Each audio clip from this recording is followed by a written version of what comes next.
Om Niranjanam Nityam Anantarupam Bhaktanukampa Vigraham Vai Ishavataram Parameshamidhyam Tam Ramakrishnam Shirsha Namam. Namaste everyone and welcome to our study of the Bhagavad Gita. We are studying chapter 12, Dvadasho Adhyaya, Bhakti Yoga. And we have sort of covered up to slokas verses up to 9 or 7, touched on 8, and had a quick look over the up to verse, I think 11 or 12. So let us continue from there. Verse number 8. Mai eva man adhasva, mai buddhim niveshaya, nivashishyasi mai eva, atha urdhvam na samshaya. So there are a couple of things that I've talked about. Mana and buddhi. These are the two things that Sri Krishna is asking Arjuna and through him to all who would like to pursue the path of devotion to be directed to me, he says. Me here means not Sri Krishna in the physical form standing in front of Arjuna when he's in the battlefield of Mahabharata, but me as the Antaryami, as the higher self, as the core of our consciousness, as the essence of our being in the depths of our own heart. Later on in chapter 18, Sri Krishna will tell that he alone dwells in the heart of all beings. So that being is present in everyone as the Antaryami, inner controller, the source of all consciousness, because of which everything seems to be conscious. Because of which the buddhi, which is really part of Prakriti and insentient in its own self nature, appears to be conscious. The ego appears to be conscious. The mind appears to be conscious. The senses seem to be functioning. Eyes, ears, nose. The body seems to be working on account of the presence of that consciousness. And so Sri Krishna is saying that this mind and buddhi, which are normally disposed externally, extroverted, going out, engaging with the external world through the senses and the body, Jnanendriyas and Karmendriyas. We have to do this task of inverting them. Vritta Chakshu, as taught in the Kathopanishad. Vritta means inverted, turn around, look inwards, sort of say. That's easier said than done. In the beginning, it is a bit of a struggle because the mind is naturally conditioned to go outwards. The senses naturally pull them outwards. And so to turn it around and engage it with the consciousness within ourselves is easier said than done in the beginning. But later on, as you practice and you find that the mind begins to like its engagement with the soul better than its engagement with the outside world, then it becomes easier. So when you become interested in something or someone, initially that initial what you call period of engagement, connection is there, acquaintance, conversation, but in time you would like to seek the company of that person and be very happy in that company of that person. Likewise, that person that we want to engage is the higher soul within us. Why? Because as you approach it, you find that your mind becomes calmer, there is a greater light of understanding, the mind becomes sharper, the power of discrimination increases, you feel a greater sense of peace within. All the good things begin to happen when we approach the divine within our own self. And at some point, the mind says, oh, it's better to go and keep company with the divine in my own heart than to keep company with things and people outside.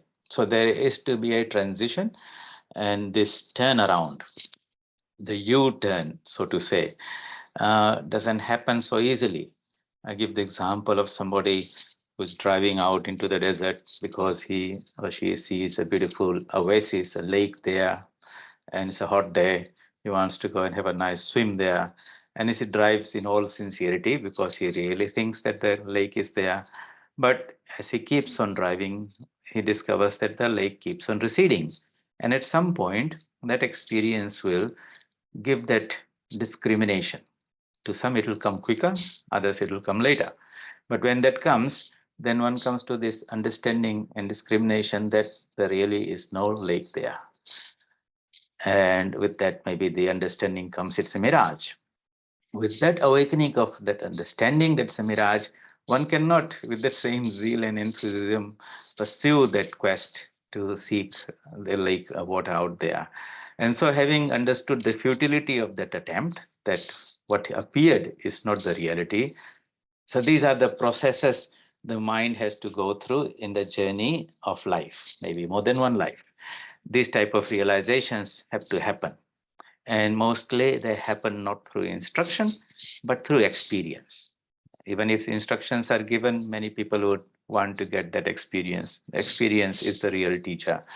And if they learn through instruction, it means that was some previous experience that has been now, they've been reminded. Anyway, so the moment that realization comes, you'll find that life will not allow you to make an immediate U-turn. U-turn is not permitted at every roundabout or junction. And so, because you have so many duties and responsibilities, the car is moving too fast in that direction, it's too dangerous to do a sudden U-turn, you might turn over, tumble over. But one becomes watchful and looks for an opportunity wherever is the earliest opportunity that comes. And so, when that comes, then you make that U-turn. And that U-turn is called Vairagya. Vairagya means is Jagater Prati Vairagya, dispassion to the world coming out of an understanding or an experience, understanding that comes out of an experience that what the world has to offer is not the reality. It appears, it disappears. It is asat. It's not permanent. It appears to bestow so much happiness, but really you get a little bit. It's not out there. And so, with that deep understanding, the mind then gives up that vain pursuit of happiness and whatever in the material world and turns around. That turning around is called vairagya, and then the inward journey goes. So, when it was going out into the desert, it's called pravritti. We might say the worldly tendency of the mind. And when it makes a U-turn and starts the return journey, it's called nivritti, inward journey, turning inwards. So, and then of course, it's not just turning around, you have to come back all the way that you went out. And so all the samskaras that have been created, the mind has been conditioned, all that has to be undone. Holy Mother tells in a very simple way, if you take a few threads and turn them around, it becomes a little rope with a strong binding power. And when you want to release that bonding power, you have to turn the ropes, the threads in that opposite direction. Then it loses its binding power. So karma has to be worked out. And so, but one is very watchful not to create new karma that's binding and does good karma that is unbinding. That means working along the path of dharma and not doing things which are binding adharma. So here is a devotee who has decided to make a U-turn. And now he's understood. So Krishna says, well, this mind that was going out into the world, you have the task is now to turn it around and give it to me. And you'll see right in the beginning when Sri Krishna, Arjuna asked the question, which is a superior path to meditate on the formless aspect or the aspect with form. Sri Krishna had given a very simple example. Maya Veshya Manoya Mam Nitya Yukta Upasate Shraddhaya Parayopetas Teme Yukta Tamamata. He whose mind is aveshya, fully engaged in me or directed to me, merged in me. That's the idea. The idea of nivesha, entering, merging, is like ice melting into water. It resolves into its cause. Okay, so that is the idea of purification of the mind. When we say we purified the mind, chitta shuddhi, That means the mind, the vrittis of the mind.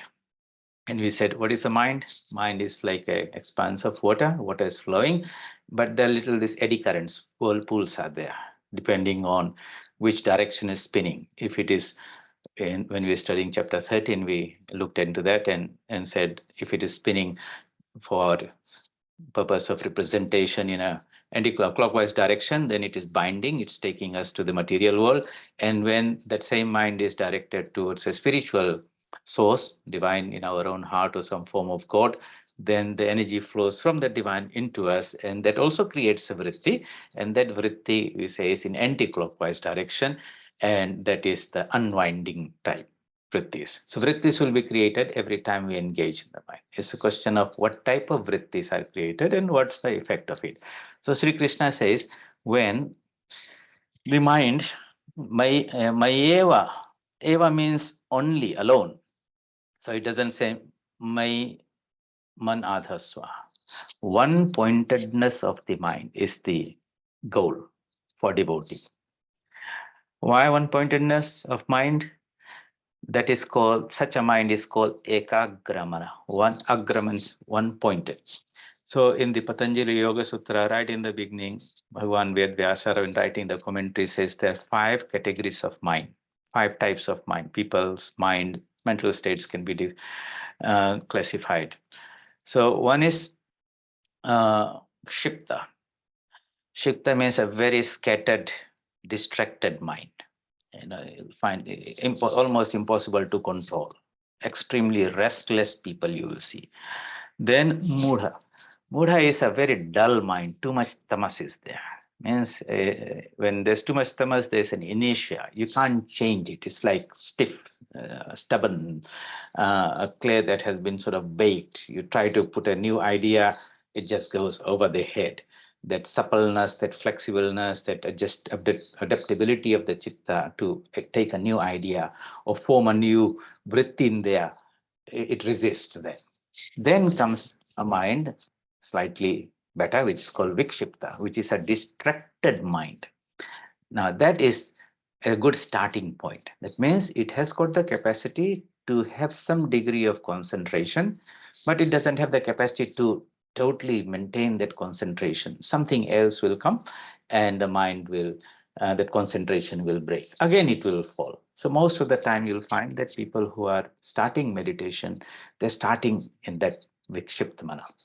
It's natural. And as you, it's given an example, like it's called dharana. When you're pouring oil from one bottle into another, uh, the oil is not falling in a continuous stream, but in drops. So there's a period where there's oil flow and then there are gaps.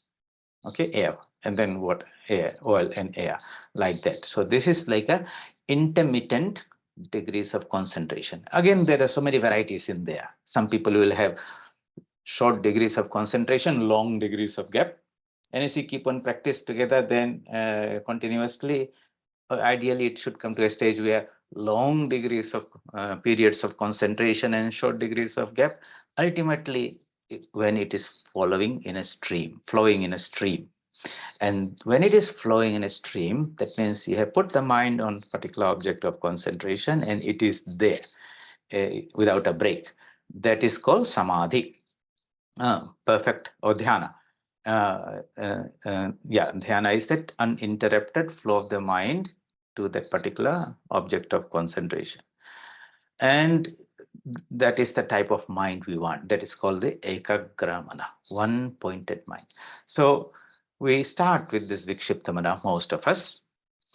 And through sadhana, we try to improve that, the degree of concentration. And that's why it's very important to give your mind a focus, an object of concentration. Can it be an object of concentration like an external thing, like a scientist studying some material thing out there? No. In meditation, we always have a spiritual object of concentration. And the reason is that, let's refer to that example, the mind, when it's directed to a lower energy, external object through some senses, then there's a flow of energy from higher to lower, from the mind, from us into the external world. And when that mind is connected to a higher energy, which is the spiritual uh, representation, some deity, then we are recipient of energy, and that energy flows into us and charges us, energizes us, makes us stronger and all that. So in meditation, the idea is always to connect to the some spiritual aspect of it. Some people might need a very tangible type of support, so they might want a statue of God or some picture of God in the in the shrine of the house. Some would say, I can meditate on God in my own heart, but I still need a particular form of God with whom I can relate with. It's not just a picture, it's a living presentation for me. We are communicating with the divine. Very few are there, exceptional ones are there, who can say, I can also focus in that with that same degree of concentration on something, some being that is even formless, like light. So one has to use the supports that one needs in the spiritual life, and it's good to always not try to aim too high. Many people might like the idea of Advaita and all that. Intellectually, it is very good. Practically, it might not be very useful, and so one might lose some valuable time. At the end of the day, it is important to make that forward journey, that progress, and so be practical in that. So, Mayeva man adhasva. Adhasva, fix your mind, fix the mind on me alone. May, in me alone, nivesha, rest the buddhi. So two things are being talked about. Maybe we should do a little bit of sketch and drawing and say, what are these two, buddhi and mind? All right, so we go back to our idea, the concept of a representation of who we are as a total being, and we say, okay, we are a multidimensional personality. The lowest is the physical body. Then we have got the mental space in which the vrittis are there, and then we have got the spiritual dimension. So this is the physical, this is the mental, and spiritual. We are basically drawing some lines to as if they're separate demarcations, but really these are more for our communication. There's not any place where the physical ends and the mental begins. It's a continuum. But just like we say, there are 7 colors, and but there's a continuum of millions of infinite number of colors. Likewise, there's a continuum. The lowest end is very gross, low frequency, which is the physical world. And then you got external worlds, and you got the 5 senses that engage with this 5 sense objects of senses. And normally the mind is directed downwards. It is aware of these various objects outside, and it's not so much aware of the light that flows through it. Means, where is that consciousness coming from? Nowadays, when I meet people, I ask them one interesting question, and it's very interesting to hear the response. I ask them, is the brain and the mind are the same? And so some people will say, yes, they're the same. Others will say, mind is a product of brain activity. And then I ask the question, can the mind exist without the brain? And some people will say no. Others will say yes. But many people begin to get a bit quiet there because they have not really thought about those things. We know so much about the external world, very little about our own self internally. So here, the Gita, Vedanta philosophy, Sankhya philosophy are the teachings of those who have spent so much time exploring the internal space, and they have given their own understanding and classification to share what they experienced. So let us say in the mind, in the mental space, is what we call chitta. So chitta is the mind stuff. Like in a lake, there's water. Okay, in that mind, when there is a energy that flows, feeds back into the mind, when you see, hear, touch, taste, or smell something, that energy enters through the brain into the mind space now and makes some whirlpool. Okay, and that we call chitta vritti. Okay, so this is called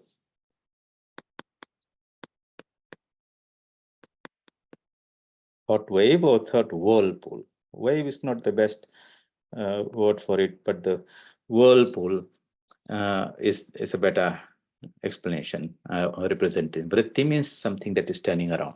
In nature, you will find that in a cyclone, in a spiral galaxy, everywhere you'll find energy circulates in that particular way. Okay, so that's chitta.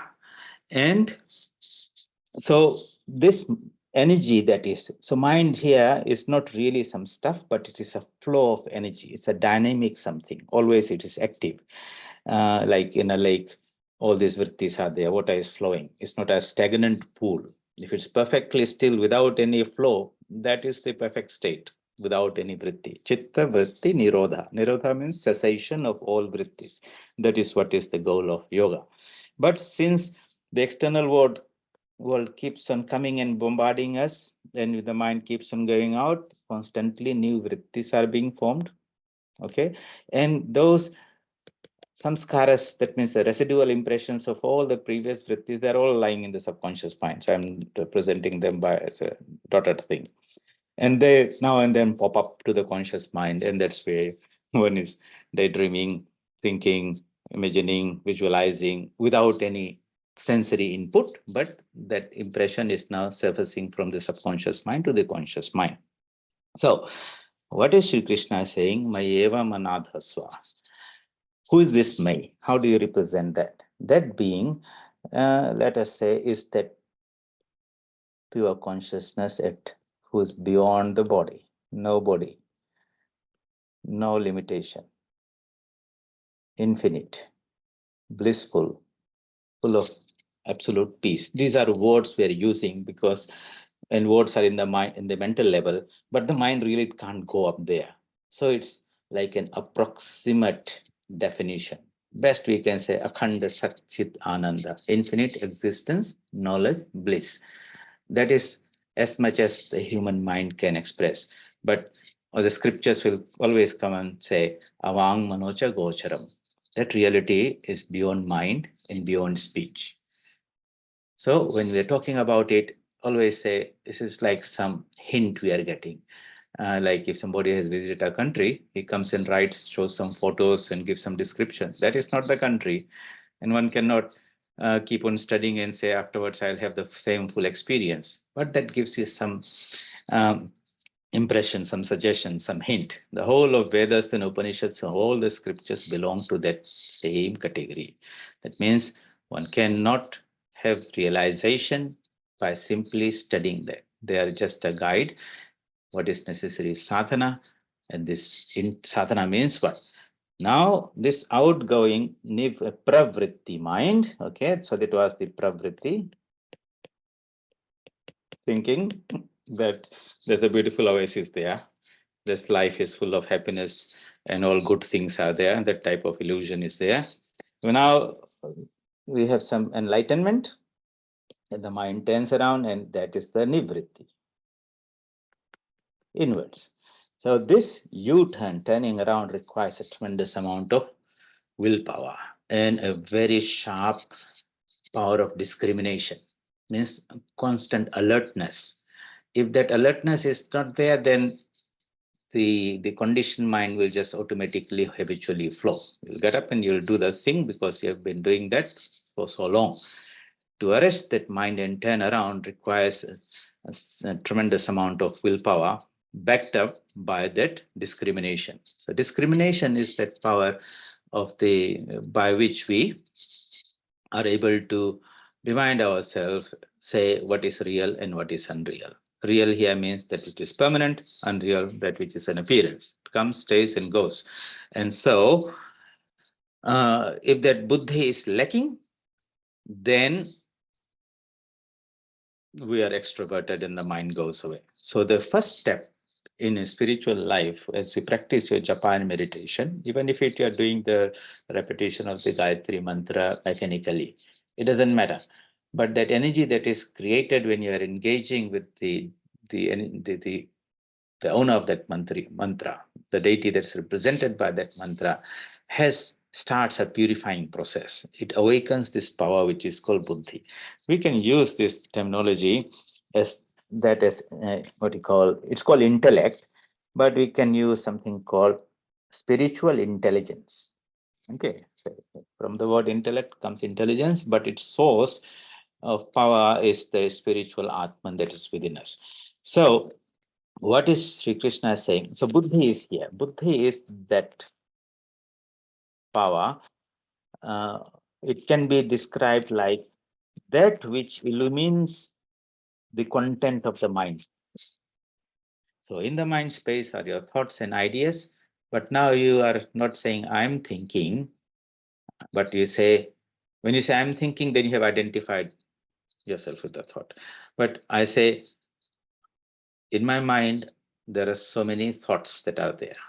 I am not them.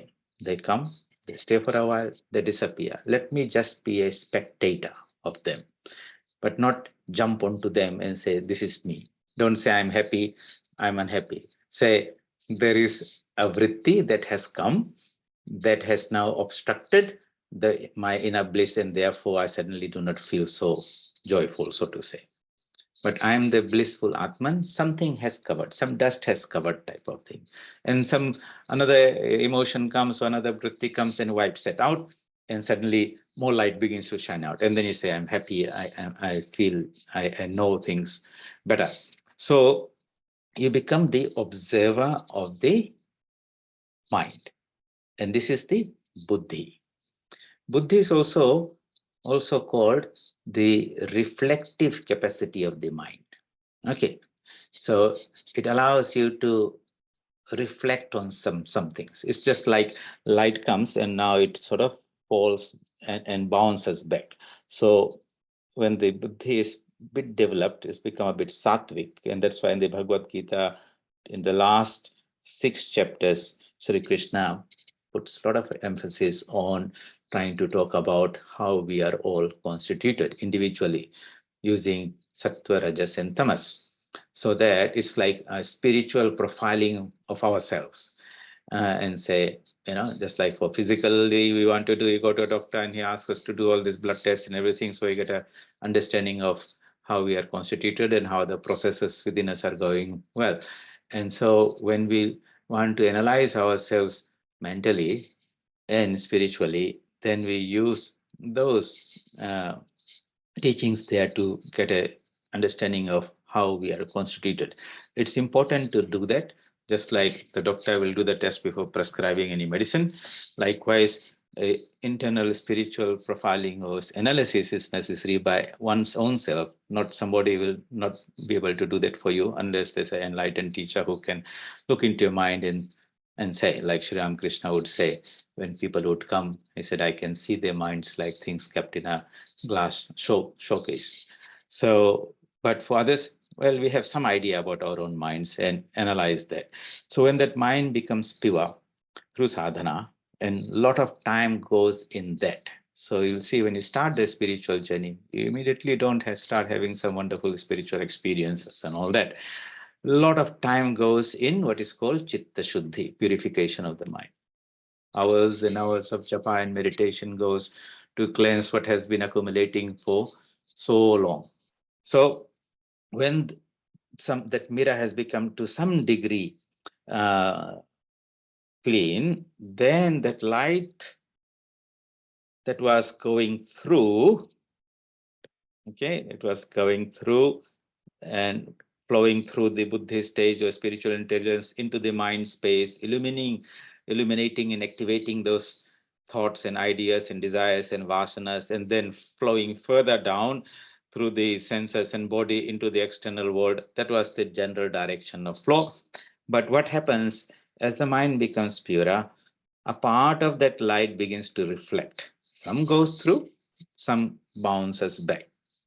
And that is why it's called the reflective mind. That means not only are you watching these vrittis that are happening in your mind space, okay, watching that's part of it. As you train, as you practice your japa and meditation, what we do is in your mind space, you give some divine form, to think and meditate on. All right.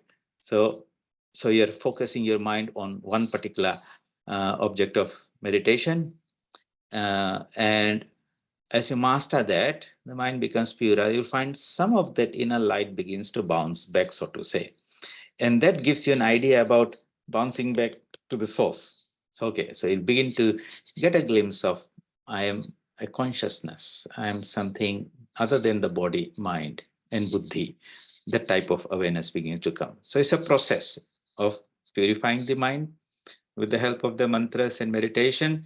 And as that process proceeds, that buddhi becomes stronger and stronger and stronger. Now it can, yes, look into your mind and look at what's coming in there. It's very sharp, it's very alert, it's able to make very good decisions, right decisions at the right time, because there's so much clarity.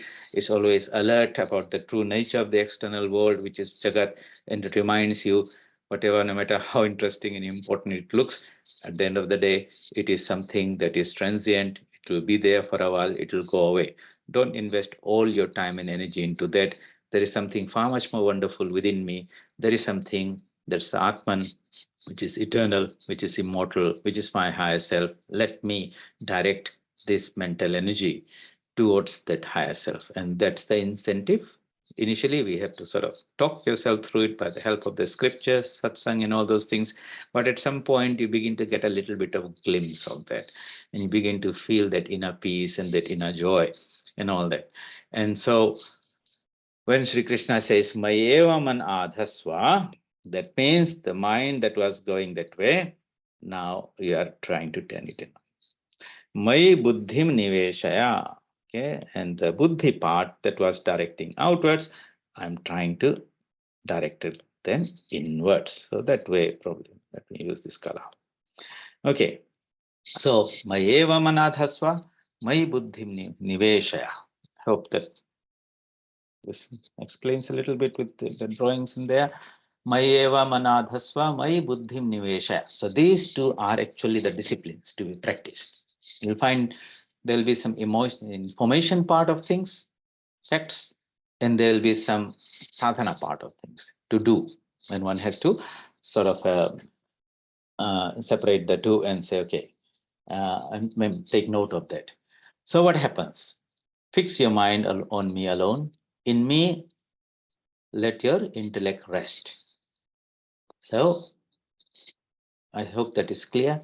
Here, the mind should now engage with on the meditation of the divine form in your own mind space. That's creating the spiritual vrittis. It's the one that you want.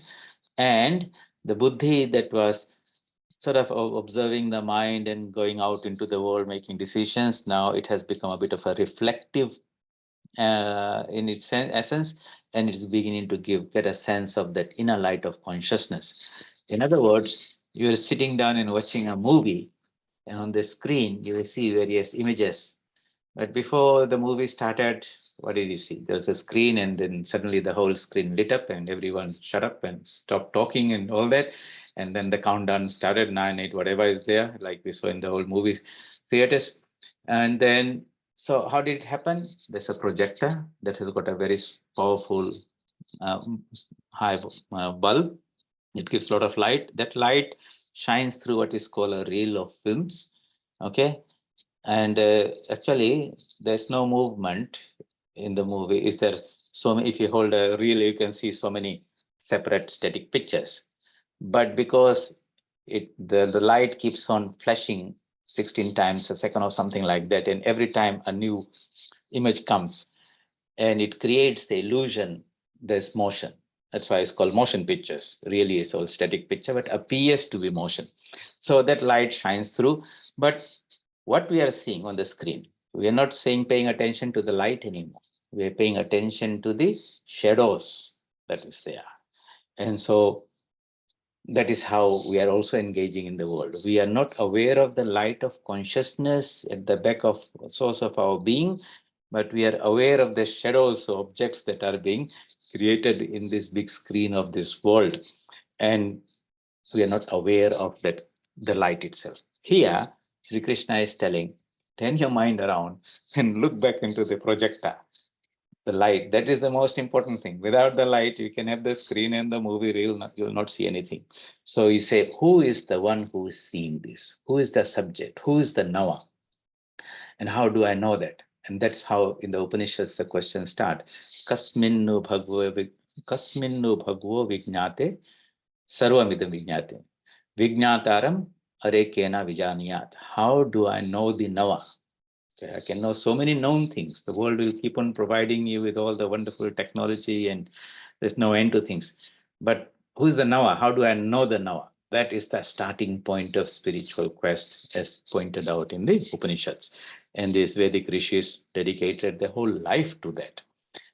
And therefore, some of them managed to come to that realization that we are that actual light that shines and illumines the uh, mind, and what we see outside are the shadows, what we call things of the world. So, mayeva manadhasva, mayi buddhim niveshaya. So, these are the things to do. Then, what is the result of that comes? Nivashishyasi mayeva ata urdhvam na samshaya. Nivashishyasi. You will dwell in me. Okay. So, what happens? The mind is now sort of becomes dwell in means it sort of recedes into the spiritual essence. Here it can be explained maybe like this. There is something known, cannot be explained, which becomes transformed into a water vapor. Invisible, but it is there in a very subtle form. Then it becomes more materialized and condenses into water. Okay, the energy level goes down. That's how we understand. Water molecules are not vibrating so fast, so they condense.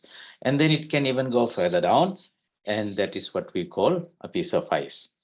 Now, what is happening, the when we say purification or resolving to its course, the ice is melting into the water is vaporizing into water vapor, and that also merges into its original source. So when it says Nivashisyasimai Eva, that means this process of resolving to its course has come, and ultimately it resides in where it originated from. Because how did this whole universe come? How did this body and the mind and everything come? The ultimate foundation is what is called pure consciousness, God, Brahman. And that consciousness, out of its own free will, swechaya, on the screen of itself, Sobhito, we talked about in Pratyabhijna Hridayam, in verse 2, she has projected this whole universe in herself. And we are her images, her creations. That's why the Bible says God made man in his own image in that sense.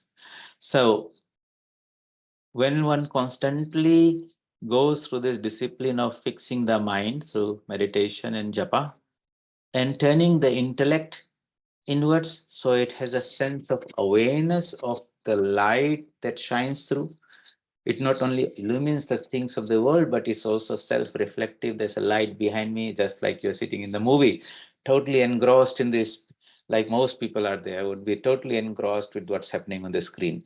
But they might be a bit more scientific person and say, that's very nice, but I want to know how does this movie get created? So he turns around his head and says, oh, I can see a beam of light passing through.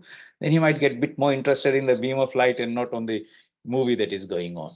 That is the spiritual seeker who says, where does this light come from? And ultimately, of course, in the movie theater, we use this analogy that we are different from the screen and the images and the movie reel and the light. But in the spiritual sense, we are the light. We are the light of consciousness that shines through the mind, and there is an image that is created, and we become fascinated by that image. But we do not understand the glory of the light that does and the whole illumination type of thing. So when we do this reverse process, mayeva manadhasva, may buddhim niveshaya, nivashasi mayeva. Okay, so then you will dwell in me alone. My eva. Eva means verily in me alone, not in something else. Atha, hereafter, means as you perfect that art of turning the mind without any doubt. Na samshaya. That means there's nowhere else to go. Okay. And ultimately, the mind merges into buddhi, buddhi into Atman. And so, if you read the Gospel of Sri Ramakrishna, he will tell the same thing that we have been talking here in this particular verse there in a much simpler way. And he says, Shuddha man, Shuddha buddhi, Shuddha Atma ek. The pure mind, pure buddhi, and the pure Atman are one at the same entity. So it's a very important verse because this sort of defines the sadhana that is to be done.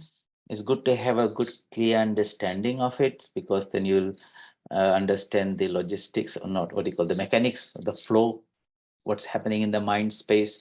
So when you sit for your meditation, you're observant, first get the whole perspective right. Okay, here's the body, but there is another subtler dimension of my being, which is mind. In the mind, there are thoughts, ideas, emotions, desires, and all those things are there. I'm not those. I'm an observer of the mind. Who am I? I'm a buddhi. I'm the power of internal observation. I see all those thoughts and emotions coming, and I don't jump onto them. Okay, they're like horses. If I jump onto them, they will take you for a ride. So I just keep up them and enjoy the show. This is called this Shakshi Bhava, witnessing, not outside things, witnessing your own internal thoughts and process. What we're trying to do is separating the two. Okay, because I'm not the mind. In chapter 13, we talked about Kshetra, Kshetrajna, Vibhaga Yoga, separating the knower from the known. So here we are exercising and strengthening the buddhi faculty. That means when you're sitting down and doing that mantra, japa, you have two parts of it. One is the active mind, which is just repeating the mantra and visualizing and visualizing the form and contemplating on the attributes of the divine. But there's another part who is watching whether the mind is doing that or not. And so long the observer is there, the parent is watching, the child is behaving well. You know, so the cat is away, the mice will play. So the cat here is the watchful buddhi. The moment he turns around and looks in another direction, the mind jumps onto some other place and runs off type of thing. But as we keep on practicing with great attention, so in meditating, at the end of meditation, we have to do a little bit of introspection. How good was my power of observation today?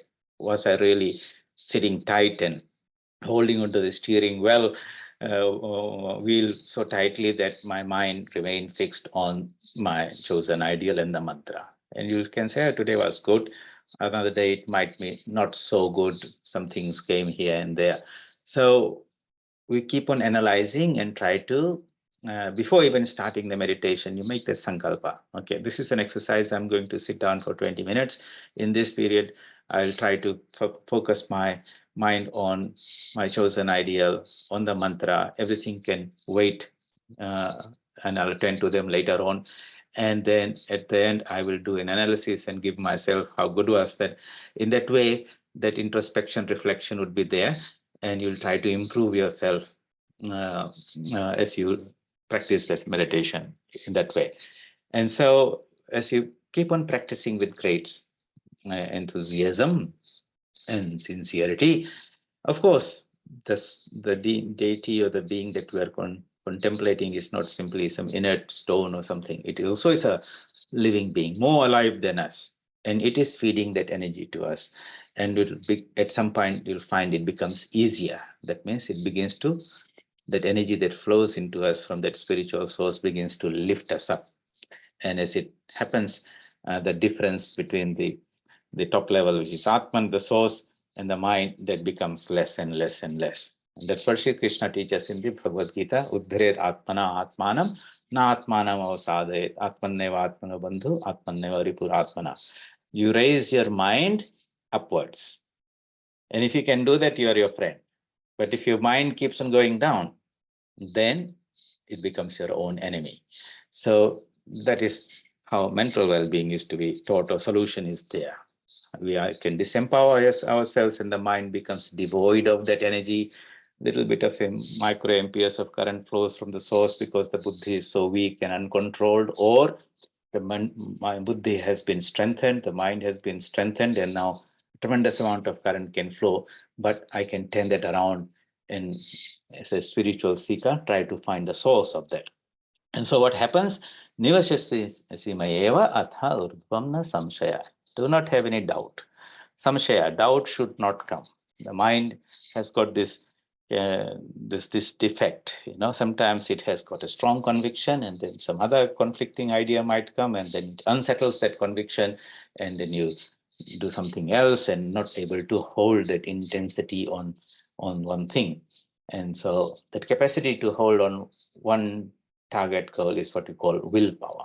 So you find that people who've got a strong willpower will set that mind in a particular direction, and if challenges and difficulties come, they will persevere and force their way through that. Those who have got a weak willpower, they'll get unsettled and try to find some other easier way out of it, or abandon the effort, and they never get very far in life, even in the worldly life, whatever you want to do. Forget about spiritual life. Okay. So, mayeva manadhasva mayi buddhim niveshaya nusashisi mayeva atha udvam na samshaya. Any questions there? Anyone? Swamiji, I had a question. Mm. So, what is the difference between Bhakti Yoga and Raj Yoga? Because Raj Yoga is with the meditation part, and then Bhakti Yoga.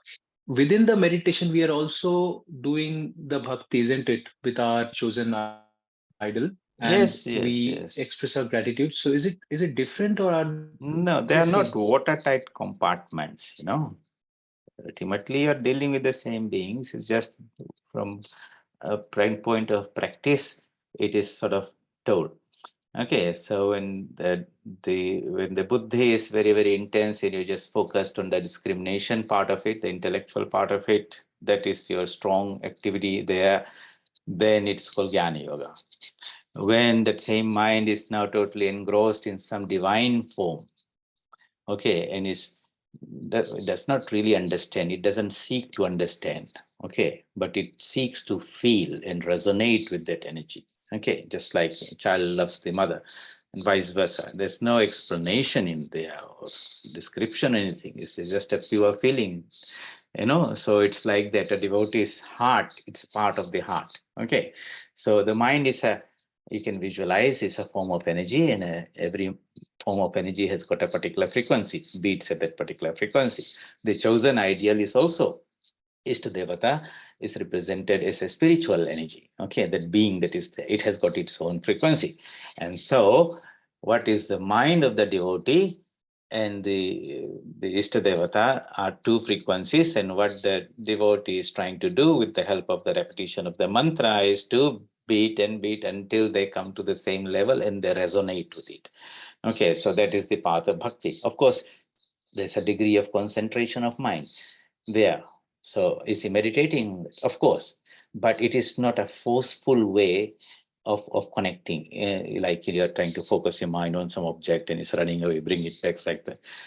That's why bhakti is superior, because it's very natural.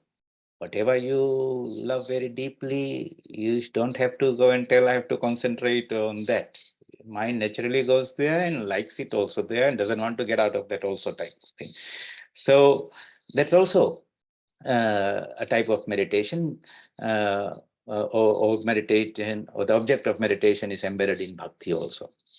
But when we say this is bhakti, this is jnana, this is, some people have one more predominant than the other.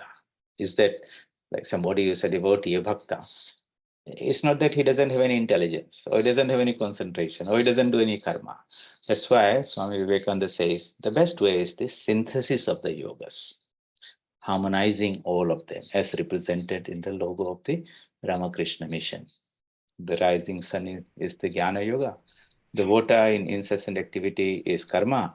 The blooming lotus is bhakti. And the encircling serpent is dhyana. And the swan in the center is the supreme thing. So all of them, utilize them to go there. So yeah, you'll find that they're all harmonized beautifully. Even in bhakti, there is some jnana, because how do you sort of meditate? Why would you have devotion to some being whom you don't know anything? Definitely, it's a supreme being, is full of all wonderful qualities. That is a reason the mind is trying to go in that direction. Okay. Okay, Swamiji. Thank you. Anyone else? Yes, Swamiji, when you say fixing your mind on me alone, Mm, where do these rituals and prayers, and I mean prayers are part of bhakti. yeah. Where do these rituals play? So it's like in the kindergarten, if going to school, the teacher says you have to write the alphabets, but your hands don't have that fine control to write with a pen or a pencil. So you're given a chalk, in a slate, in a duster, and you start practicing that. And as you keep on practicing, you gain that control. At some stage, you will go and you'll be given an exercise book with lines ruled there and a pencil and eraser, and you'll write that. And when you mastered that, then you are given a piece of paper without any lines and an ink pen which cannot be erased also, and you write with that.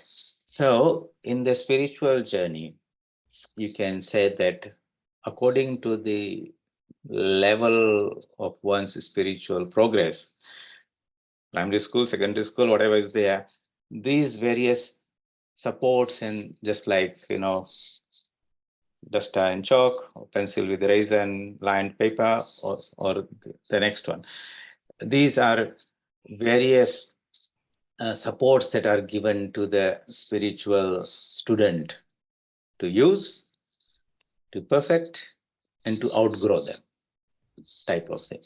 So somebody who cannot visualize the divine in his own heart, well, he can take the support of an image of God or picture of God, and he physically is worshipping, doing the arati, and decorating, making garlands, and doing the ritualistic puja. While he's doing that, or she is doing that, during that period, the mind is at least engaged with God. That engagement of the mind with the divine is the important thing. The picture or the ritual is only the support of it. And they are very powerful, because if you understand deeply what the philosophy and psychology behind those rituals and the accompanying mudras and the mantras, they are very, very powerful. And that's why even the greatest realized souls like Sri Ramakrishna, he practiced these rituals, even though he is incarnation of God. So he's showing that, look, one can use them profitably, and just because one is using them does not mean that one is a inferior spiritual seeker or something like that. It's what suits that person's need and temperament at that stage of growth. Make sense? Yeah, I mean, Yeah. the current trend now, I mean, with all these temples and everything, I mean, these are mostly rituals. Like many people need that, you see. It really gets them worked up. Like right now, all this Ayodhya temple, Jai Shri Ram, it opens up so much devotion in so many people. Ah, if we didn't have that, people would be just carrying around their whole life, whatever they were doing. At least there was a tremendous amount of awakening of spiritual ideas. So, and that's why these festivals are there throughout the year, one form or the other. Okay, so there's so much engagement. You're preparing for the puja, and all those things are happening everywhere. That same energy is there. Everyone is so excited. And that is the spiritual energy that the mind needs. It's all helping us in that direction. Only thing is, when risk is there, when we get caught in those rituals and don't use this, what is taught in the Gita and the Upanishads, these are some means to an end. When they become the end itself, then they tend to bind us there. Okay, and that's why in our spiritual teachings, the spiritual teachers will say, or Sri Ramakrishna would say, go forward, go beyond the ordinary fire wood to the sandalwood and silver, gold, and diamonds, whatever. That means greater and greater things are there, but you'll have to abandon one of them to go to the next one. But rituals will drop off naturally. Okay, just like a leaf that grows on a plant becomes yellow and drops off without causing any pain to the tree. Likewise, you will do these rituals, but at some point you say, I can do internal manas puja. Okay, I can visualize the same divine that I'm seeing in the picture, but very comfortably I can visualize his presence in my own heart, and I can make all those offerings mentally. Uh, and but for beginner, that's not easy. So for them, that support is there. All right. Okay, thank you. I know you would like to blame the Pandit and all that. Okay, that's where the conversation normally goes. But Pandit is a businessman, okay, who is the middleman between you and God. And because you don't ask the question and you fall for it, don't blame. People don't ask. And therefore, if you ask seriously, of course, there are some very good Pandits, I have come across who are very well versed in the Gita and the Upanishad and the scriptures, and they know the essence. And if you ask them, they will explain that to you very nicely also. While there are others there who have just got into that profession. So in everything, it's like there. Genuine ones are there, and then you got the imitation jewelry, like, everywhere. Okay. Thank you. Thank you, So Swamiji. I was thinking we'll do a few more verses, but we just did one. Never mind. These are the ones. So you'll see what Sri Krishna is asking in verse 8 is not easy to do. Okay, it says, give your mind fully and totally to me. Turn your buddhi around totally to me. And the reward would be that this mind and buddhi will merge into me. But he knows better than everyone else that it is not so easy for everyone. So from verse 9, 10, 11, 12, I think 4 verses, he gives the various options. And so here the purpose of studying would be for you to reflect and say, hey, which category do I belong to? Okay, subjectively. And then you know where to start. So, for example, you go to education system in a foreign country, which has got a totally different education system, and you go to a school, and the principal says, I do not know where I have to put you. So let me test you out. Where is your level of education? So you will fit into grade 7 or grade 8, whichever. That will be the natural and best place for you to start and move forward. But if you make a mistake and puts you in some lower class, then you find it boring, puts in grade 9, you can't understand what's happening. So that finding where we are and then moving forward, that common sense, the same type of common sense has to be there in our spiritual life. Most of the time people have overestimated, too good and feel the sense that I'm belonging to high school type of thing in everything. So I want to practice Advaita, aim for the highest. But the practical thing is to find where you are, then you'll make rapid progress. So what does he say? Atha chittam samadhatum na saknoshi mai sthiram. So if, however, you are unable to establish the mind steadily on me, as told in, then what to do? Abhyasa yogena tato mamichhaptum dhananjaya. So you're not able to maintain it there steadily. Abhyasa means you have little breaks and then you try again. Breaks, try again. Okay, this is called abhyasa, the yoga of practice. So he says, don't give that attempt immediately just because you are not able to have that perfect concentration. Make repeated attempts. Okay, earlier in another place, when Sri Arjuna is asking to Krishna, you're asking me to meditate, chapter 8, I think, Dhyan Yoga. It's very difficult to control this mind. It's like trying to navigate a boat in a storm. It's very windy. And Shri Krishna says, absolutely, I understand that.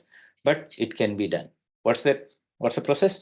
Abhyasena tu kaunteya, vairagyena tu grihate. Abhyasa and vairagya. These are the two things.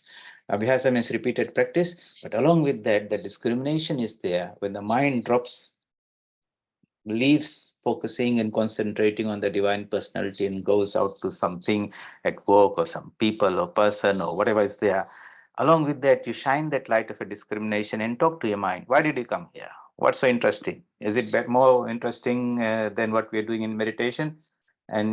So you have to have that conversation with that mind, your own mind, and your mind will be like one of those sheepishly say, I just came here, why? It's just my habit.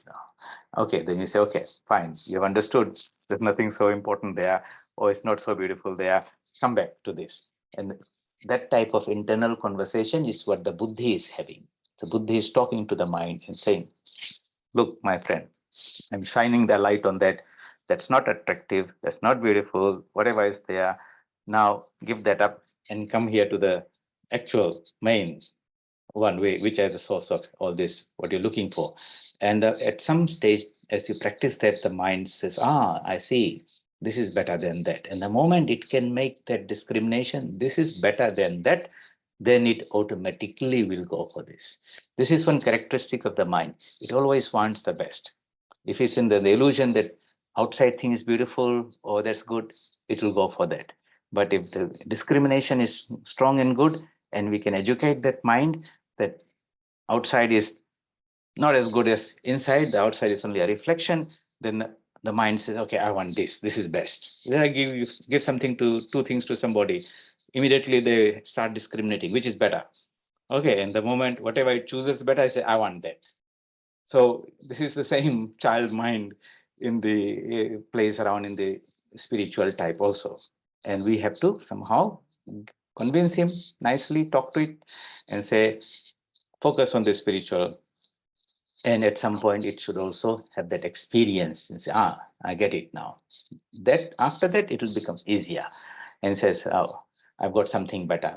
I'm ready to give up the other one. That's not so interesting or important.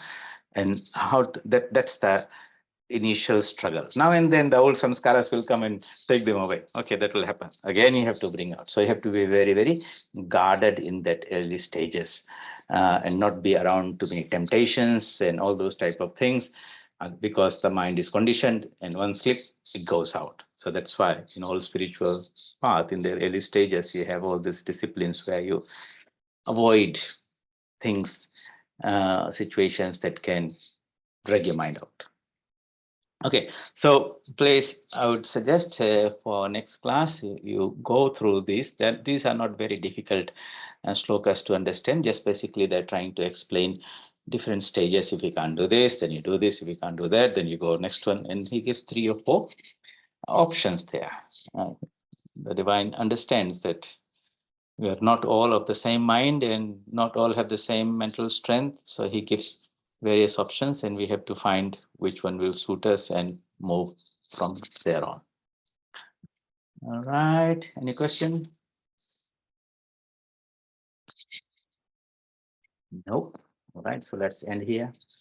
Om Asato Ma Sadagamaya Tamaso Ma Jyotirgamaya Mrityorma Amritam Gamaya Om Shanti Shanti Shanti Hari Om Tassat Shri Ramakrishna Arpanamastu.